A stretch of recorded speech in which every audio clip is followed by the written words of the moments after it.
this is Carol Stiles at healthykitchens.com, the Bosch Kitchen Center. Today we're going to take a look at the brand new vacuum blenders that we've had made here for the Bosch kitchen machines, both the old and the new ones this will fit on. It's a little smaller in capacity. The blender container is about 5 cups where the Bosch ones are 6, but it still does the same job at about half the price. Let's take a look at how it's made.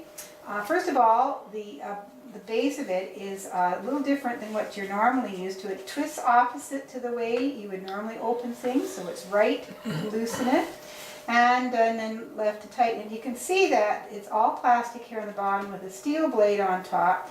There are 2 bearings inside this as opposed to one that's in the Bosch one, and we think that's going to last even a lot longer and perform even better. The lid is also 2 parts. It can be opened by pushing on this nice thick thumb spot on the back, but also it's meant to slide back and forth. And there is a lock on, lock off lid here. Because this is a vacuum blender, you have to have a complete vacuum in it. And so they've made it with lots of nice tight seals on this thing so that when you push it down and you slide it in place, it's going to vacuum. We're going to actually show you how to use it here today by doing a nice smoothie in it.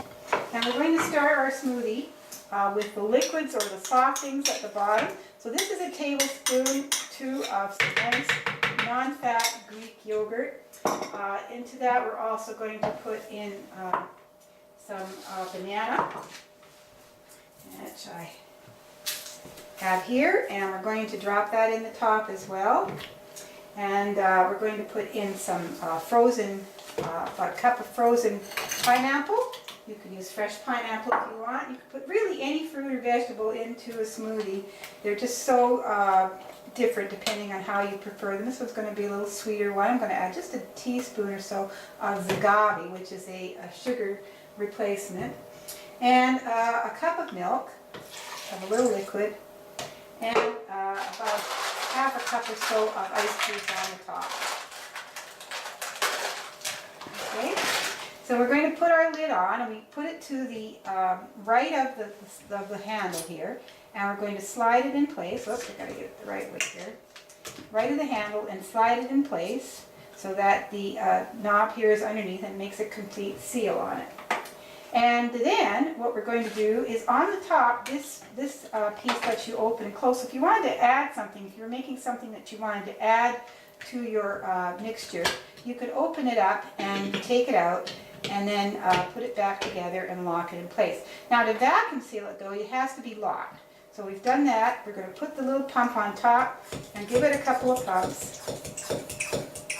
And that takes the air out. Now the reason for doing that is so you don't get foam in your mixture. So if you're doing something that would create a lot of foam, like a juice or something like that, you don't get that foam in it.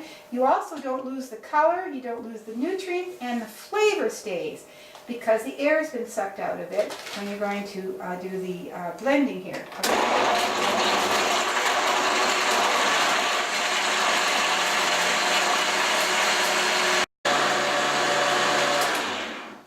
We've let our mixture go about 30-40 seconds in here, and you can see we've got a nice thick mixture inside.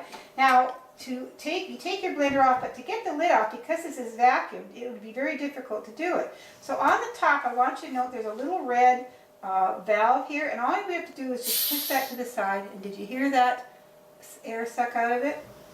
And that lets you release your mixture, and I can just easily slide the lid off. And I have a beautiful smoothie here, and it's just like we said, it's smooth, no lumps, no bumps, and can't beat that. Anyways, that's our beautiful vacuum blender from that's for our Bosch machines. And if you're interested in getting one of these, you can give us a call. Our toll-free number is 1-888-735-1044. Thanks again.